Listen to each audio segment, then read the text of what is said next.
Salam sejahtera semua. Kumpulan kami ialah kumpulan 4. Hari ini kami akan bentangkan kedudukan Amir Hamzah dan Chairil Anwar dalam sastra puisi Indonesia. Ini termasuk perbincangan disertakan dengan bukti-bukti tokoh terlibat dan bertujuan menjelaskan ketokohan berjuang sastra Indonesia. Terusnya, ahli pembentangan adalah Huang Yue, Huang Yu, Sarifahini binti Sarajudin, Yang Yuanlang, Zhang Guangjian, Yu Jingyi, Zhang Siyu. Salam sejahtera semua, nama saya Martin. Isi-isi utama yang dibincangkan dalam tugasan kumpulan kami kali ini ialah 1. Sejarah puisi Indonesia. 2. Bintangkan Amir Hamzah. 3. Bintangkan Chairil Anwar. 4. Rumusan. 5. Serai rujukan. Pertama sekali saya akan memperkenalkan kepada anda secara puisi Indonesia.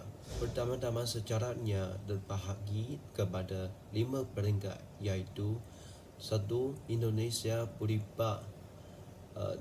Zaman Kesejahteraan Melayu, 3. Zaman Penjajahan Belanda, 4. Selepas kemerdekaan Indonesia, 5. Puisi Indonesia Kontemporari. Bahagian saya sudah selesai. Terima kasih.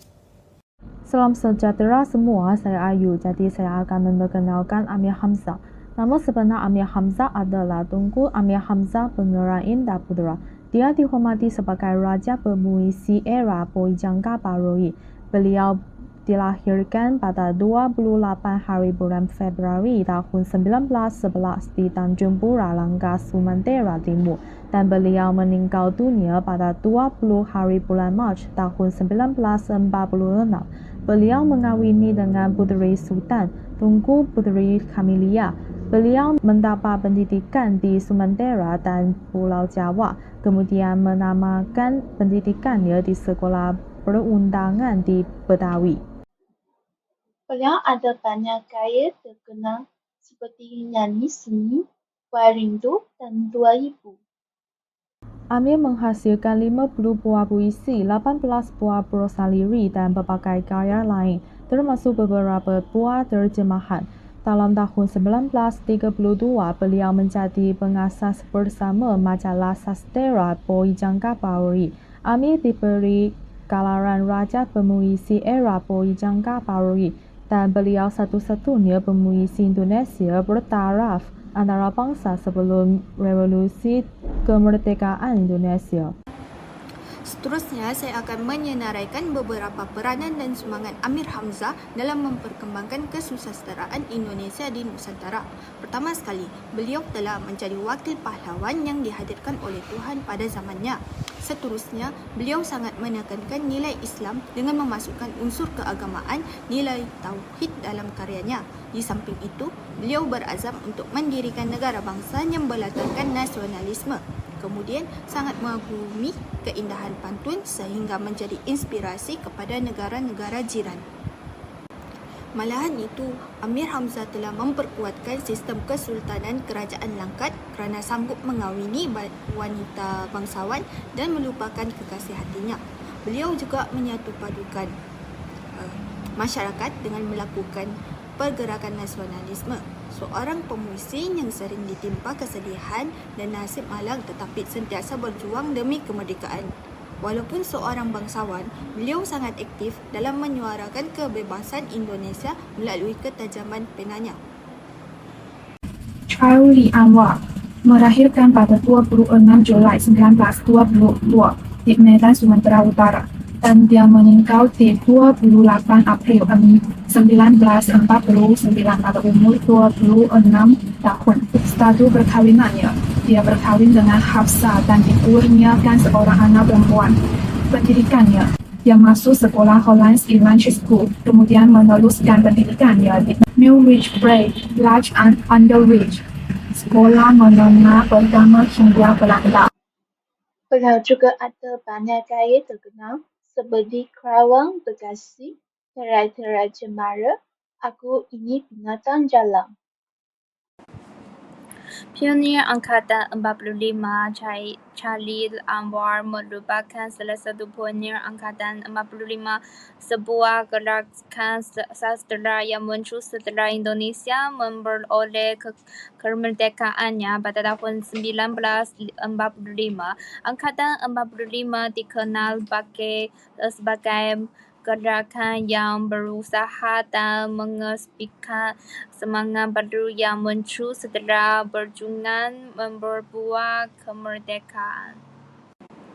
Puisi moden Indonesia, Khalil Anwar dikenal sebagai salah satu pelopor puisi moden Indonesia. Puisi-puisinya memberikan keberlakan dengan penggunaan bahasa yang lebih sederhana, bebas dan penuh emosi.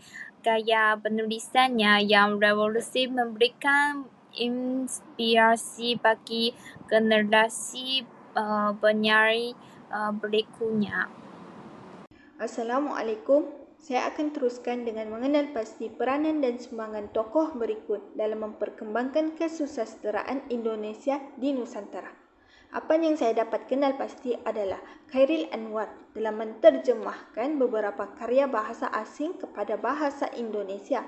Beliau berjaya menghasilkan karya terjemahan semasa era kehidupannya. Seterusnya, beliau menjadi salah satu penulis dalam pergerakan Angkatan 45. Malahan itu, kehebatannya dalam penulisan menjadi suara masyarakat untuk mencapai kemerdekaan Indonesia dan berjaya mempengaruhi masyarakat untuk menulis puisi dengan penulisan gaya baru. Peranan dan sumbangan beliau ini tidak dapat dinafikan lagi kerana pada masa kini kita masih dapat lihat karya puisinya masih digunakan dan dapat didengar sehingga generasi akan datang. Amir Hamzah dikenal sebagai penyair yang merangkai puisi yang penuh dengan keindahan alam, cinta dan kesetiaan, seringkali menggambarkan kerinduannya akan keindahan alam dan kecintaannya pada tradisi.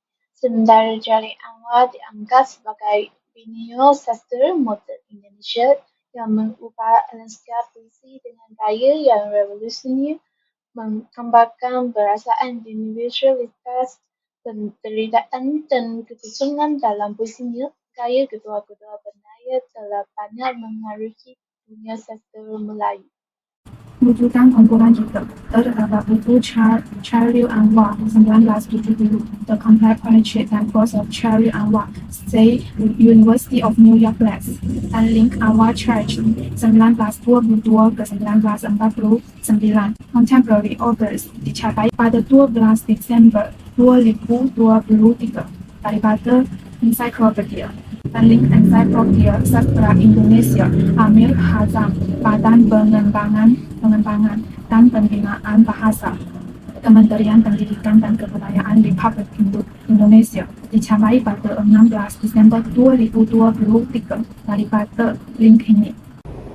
Itu sahaja daripada kumpulan pembentangan kami. Sekian, terima kasih.